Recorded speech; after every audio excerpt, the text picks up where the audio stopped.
দেশব্যাপী March for justice কর্মসূচি পালন করেছে বৈষম্য বিরোধী ছাত্র আন্দোলন। এতে ঢাকা সহ বিভিন্ন জেলায় সহিংসতার ঘটনাও ঘটেছে। এর মধ্যে পুলিশের হাত থেকে নিজের ভাইকে ছাড়াতে আপ্রাণ চেষ্টা করে প্রশংসায় ভাসছেন এক লড়াকু বোন। 31 জুলাই ঢাকার মৎস্য ভবন এলাকায় এমনই এক ঘটনা কাঁপিয়েছেন নেট দুনিয়া।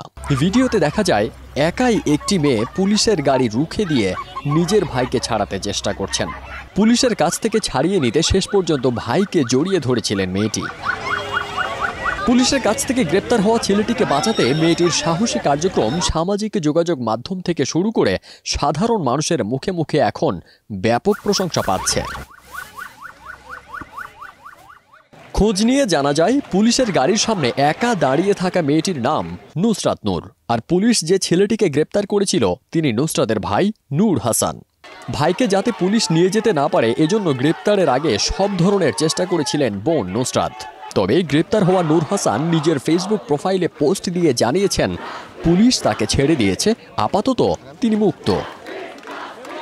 নূর হাসান তার ফেসবুক পোস্টে জানান, আলহামদুলিল্লাহ আমি ছাড়া পেয়েছি এবং নিরাপদে বাসায় এসে পৌঁছেছি। ধন্যবাদ জানাই আমার শিক্ষকদের যারা আমার মায়ের মতো শাসন এবং বাবার মতো ঢাল হতে জানেন।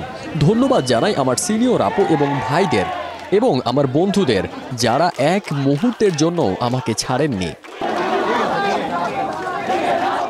বোন নুসরাতের সাহসিকতার প্রশংসা করে নূর পোস্টে বলেন, সবশেষ ধন্যবাদ জানাই আমার সেই বাঘিনী বোন নুসরাত নূরকে, যার সাহস অসীম। হয়তো সবার সামনে আমি এসেছি, কিন্তু তার ক্রোধ সাহস আমার মতো হাজার জনের চেয়েও বেশি। ঘরে ঘরে এমন মেয়ে থাকলে ভাইদের আর চিন্তা থাকবে না। নিউজ ডেস্ক, দেশ রূপান্তর।